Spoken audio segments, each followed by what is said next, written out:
Ai, que saudade de ir pro cinema. Aquele cheirinho de pipoca, aquela imersão. Ai, meu Deus, que saudade.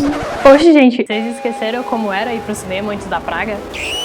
Primeiro de tudo que era caríssimo, tanto ingresso quanto a pipoca, fora o que você só gastava pra chegar no shopping pra poder assistir. Segundo, quando você chegava no cinema só tinha a mesma meia dúzia de filmes de grandes corporações. Terceiro, mesmo quando você conseguia pagar o ingresso, conseguia chegar no cinema, conseguia achar o filme que você queria, você ainda tinha que lidar com a farofa de gente falando, gente no WhatsApp, gente gritando. Inferno!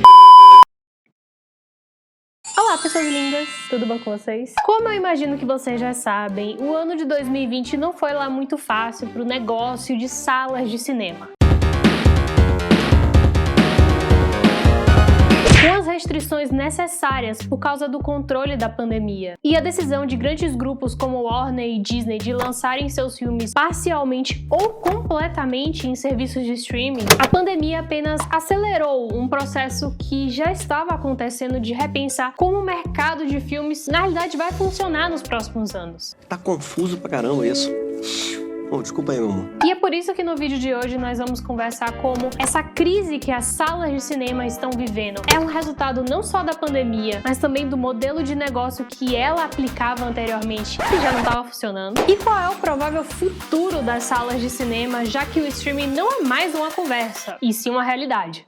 É o seguinte, gente, já falaram que o cinema ia acabar algumas vezes. Com a popularização da televisão doméstica nos anos 60, falaram que o cinema ia acabar. E não aconteceu. Com a popularização do VHS nos anos 80 e 90, falaram que o cinema ia acabar. E de novo não aconteceu. O que aconteceu na realidade, e que ninguém fala, é que a popularização de novas mídias para se assistir filme foi justamente responsável por sustentar o mercado de filmes. E assim fazer com que o cinema continue existindo. Primeiramente, o filme era lançado nas salas de cinema, com todo o marketing focado para a estreia. Ao sair do cinema, ficava disponível em distribuições fechadas, como voos domésticos de avião, depois passava para a distribuição em TV a cabo, seguido para DVD e Blu-ray, e assim streaming. Esses lançamentos sucessivos ao lançamento de cinema é o que na realidade dá a gente assistindo os filmes. Porque, por mais que não pareça para todo mundo que ia para o cinema regularmente, pouquíssimas pessoas, tanto no Brasil quanto no mundo, podem ir para o cinema com regularidade. Falando de Brasil, o principal motivo talvez seja a acessibilidade, ou no caso a falta dela. Em 1975, aqui no Brasil, nós tínhamos cerca de 3.300 salas espalhadas pelo país. Isso era equivalente a uma sala de cinema para 30 mil habitantes. Em um país tão grande, a gente conseguia distribuir salas de cinema em diferentes locais, em cidades de interior, e vários grupos conseguiam consumir esse tipo de entretenimento. Especialmente considerando que 80% das salas de cinema ficavam justamente em cidades de interior. Olha que maluquice se você considerar hoje. Contudo, com o decorrer do crescimento urbano e a falta de infraestrutura, fez com que esse número começasse a desacelerar. Chegando a 2019, termos 2.200 salas disponíveis no país. Um número que, além de ser insuficiente considerando o crescimento populacional, acabou restringindo a existência de salas de cinema apenas para locais privilegiados, grandes cidades, em regiões ricas e muitas vezes dentro de shopping centers, deixando populações inteiras sem sequer ter acesso a poder consumir cinema.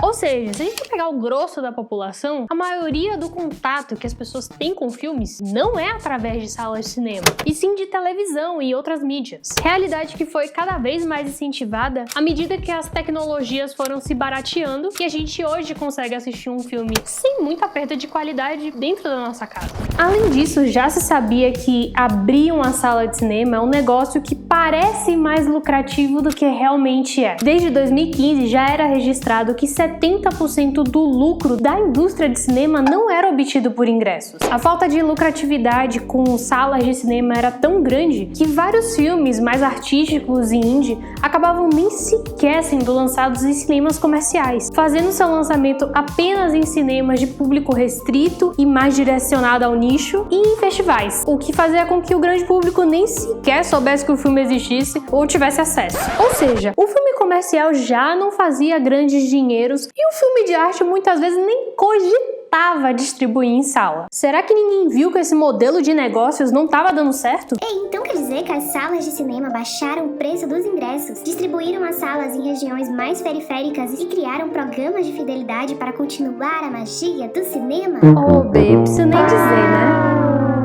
Com a dificuldade de reter novos públicos, mas ao mesmo tempo com a exclusividade de lançamentos, as grandes redes de cinema aumentaram drasticamente o valor do ingresso. E isso eu não preciso nem te contar porque você sabe que é verdade. Muitas vezes justificadas com grandes inovações tecnológicas que, ai meu Deus, vai fazer grande diferença e não faz diferença nenhuma.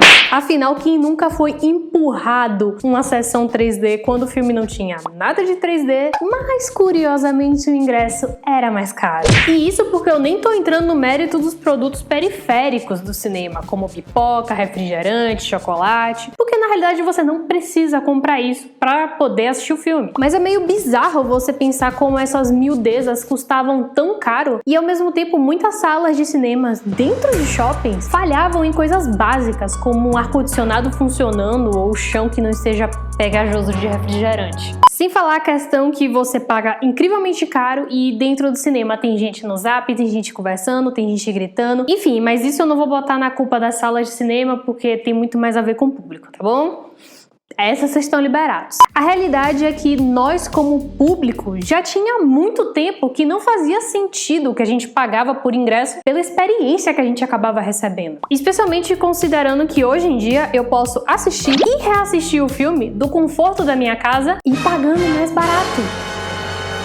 E pensando da perspectiva das grandes distribuidoras de filmes, com o crescimento dos streams, vocês não acham que era questão de tempo elas repensarem justamente diminuir o poder da etapa de exibição que é menos lucrativa?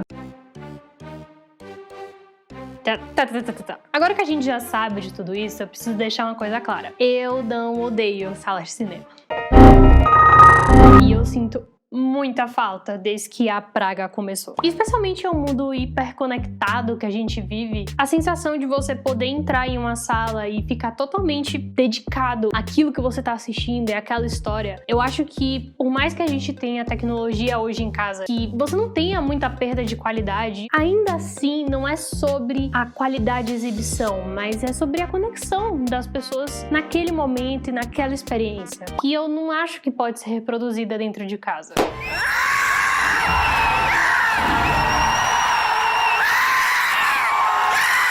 O verdadeiro problema das salas de cinema é não entender que, por mais que eles dependessem realmente das distribuidoras de filme, o verdadeiro cliente era o público que estava lá pagando ingresso para assistir. E tornar o acesso fácil, fora de grandes centros e fora de shopping center, com preços mais acessíveis e com programas que estimulem as pessoas a retornar ao cinema, são apenas algumas das iniciativas que as salas de cinema precisam adotar se quiserem sobreviver depois da pandemia. Porque a realidade é a seguinte: não importa se você é doido do filme de arte ou doido do filme pipoca, Avenger ou DC, ninguém parou de ver filme na pandemia. E ao invés de tentar brigar com a tecnologia e com a facilidade inegável dos serviços de streaming, as salas de cinema deviam estar mais preocupadas em entender o que as torna tão especial.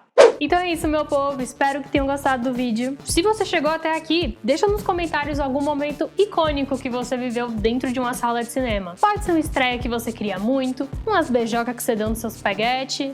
Um beijo, um cheiro e até o próximo vídeo, gente. Tchau!